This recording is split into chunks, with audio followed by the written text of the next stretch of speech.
pilar, primeiro, é equilibrar as funções dos participantes, né, levando mais peso para o gestor, que dentro dos fundos estruturados ali é quem tem um papel mais central, né, na estruturação do produto. Então, por isso também a gente atribuiu o papel de estruturador para o gestor, poder subcontratar participantes, aliado a esse reequilíbrio de prestadores de serviços. A gente viu a entrada de um prestador de serviço que é a entidade registradora de direitos creditórios, né, criada recentemente, né, posso falar que é recente, dada a história do crédito. É uma entidade que tem um foco, né, no crédito digital e escritural, que é o mundo do crédito que se voltou para esse lado. Então, quando a última alteração normativa foi feita lá atrás, esse mundo do crédito digital e escritural não existia ainda, era muito pautado em crédito físico, e essa transformação ela foi muito grande nos últimos anos, onde esse participante tem esse papel central ali, e a gente vê ele como um participante, né, regulado pelo Banco Central, homologado, supervisionado pelo Banco Central, que traz uma eficiência maior no controle do lastro. E por isso a gente achou adequado inserir também esse participante. E aí, nessa esteira, né, como consequência de uma maior percepção nossa sobre uma maior eficiência no controle do lastro, dado todo esse mundo tecnológico, a gente também entendeu que seria adequado trazer flexibilizações para as questões relacionadas a conflitos de interesse. Então, a gente diferenciou o público-alvo, né? O investidor profissional ele pode ter um nível né, de flexibilização maior para operar. Então, ele pode até receber recursos direto na conta de livre movimentação do cedente. Enfim, ele pode adquirir direitos creditórios de partes relacionadas. O qualificado tem uma semi-flexibilização nesse sentido. Ele vai poder também adquirir direitos creditórios de partes relacionadas, desde que os prestadores de serviço sejam independentes entre si, né? E a gente abriu a possibilidade do varejo, ou seja, com a modificação da resolução do Conselho Monetário lá em 2018, salvo engano, 17 e 18, que deixou a CVM, né, permitiu que a CVM flexibilize essa regra. A gente achou adequado também trazer aqui o investidor de varejo, mantendo aquela vedação do conflito de interesses para o varejo, e trazendo aqui a possibilidade do varejo entrar na cota sênior. Aí já respondendo, né, aí, objetivamente a pergunta do Ricardo, essa cota o varejo tem que entrar na cota sênior, então ele não pode entrar em classe única e nem subordinada, porque a gente deixou claro que, olha, tem que ser sênior e tem que ter uma retenção substancial de riscos. O que isso significa? É uma sênior que efetivamente seja sênior, né? Se a gente coloca simplesmente que ele tem que ser sênior e não pode ser subordinado, você pode ter uma subordinação ali de 0,01%, que não representa o risco daquela carteira, e a regra está atendida. Então, por isso que a gente complementou e escreveu, falou, olha, tem que haver uma retenção substancial de riscos por parte do cedente ou terceiros. E aí, Ricardo, realmente, o terceiros ali pode ser o gestor, o consultor, tá? É um ou outro, ou os dois. Você não precisa ter o cedente na figura do subordinado, desde que aquela retenção de riscos, e que é substancial, ela não é total, não precisa ser total, né, mas ela precisa ser substancial, desde que essa retenção de riscos ela esteja com algum outro participante, né, que não o investidor de varejo ali na cota sênior.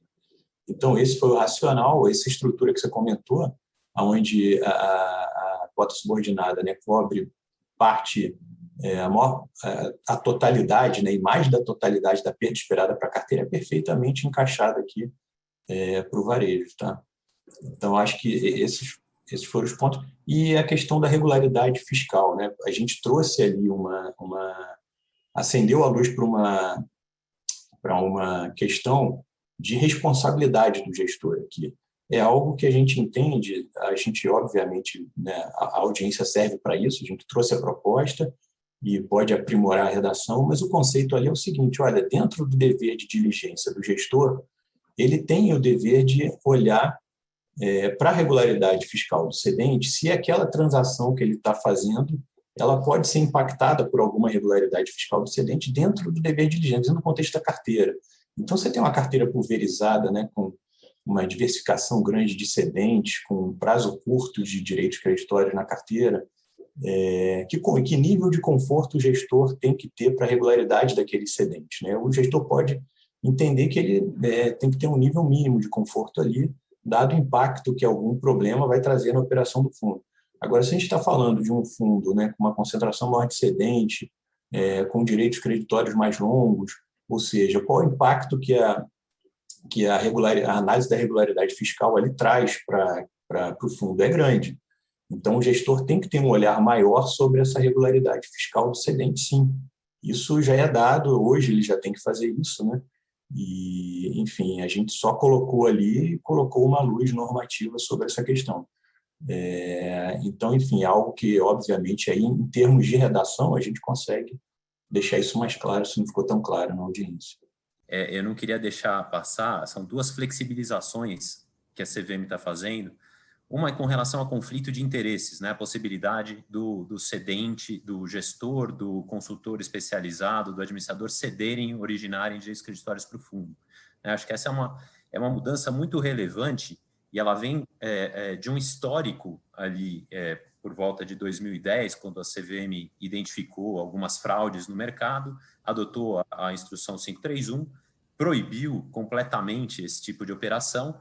E isso, no cenário atual, e aí pegando um pouco do gancho do Júnior e do Daniel, no cenário atual, com toda essa tecnologia, as fintechs e tudo mais, isso vinha atrapalhando muito a estruturação de FDICs, né? Então, eu já tive até discussões por e-mail e presenciais com o Bruno sobre esse ponto específico, e eu acho que o mercado tem bastante interesse nisso, né, de permitir que o consultor ou o originador ceda direitos de crédito para o fundo e ainda assim, né, continue atuando, prestando serviços para o fundo. Então, a gente tem diversas situações em que a fintech é correspondente bancário e gostaria também de figurar como consultor do fundo para extrair uma remuneração do fundo, né? E a CVM está abrindo essa possibilidade na norma, então eu vejo isso como um ponto muito positivo.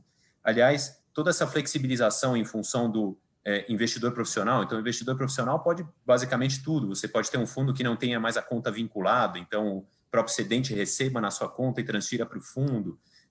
Eu achei que essa flexibilização da conta vinculada para classes voltadas para investidor profissional é extremamente positivo e vai ajudar muito na estruturação de fundos e de operações. A flexibilização que eu vejo com uma certa preocupação, essa segunda flexibilização, diz respeito aos encargos do fundo. Eu acho que pouca gente notou que a CVM está permitindo. Antes a gente tinha um rol taxativo de despesas do fundo, que eram os encargos do fundo.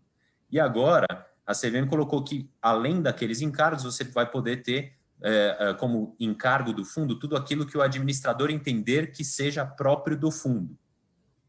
E isso acaba sendo bastante genérico e eu tenho uma certa preocupação de como o investidor vai enxergar essa flexibilidade, porque existia muita tranquilidade com relação a despesas do fundo, né, e que o fundo não seria prejudicado por despesas indevidas, né? Então, só queria colocar esses dois pontos que eu acho que são relevantes aqui.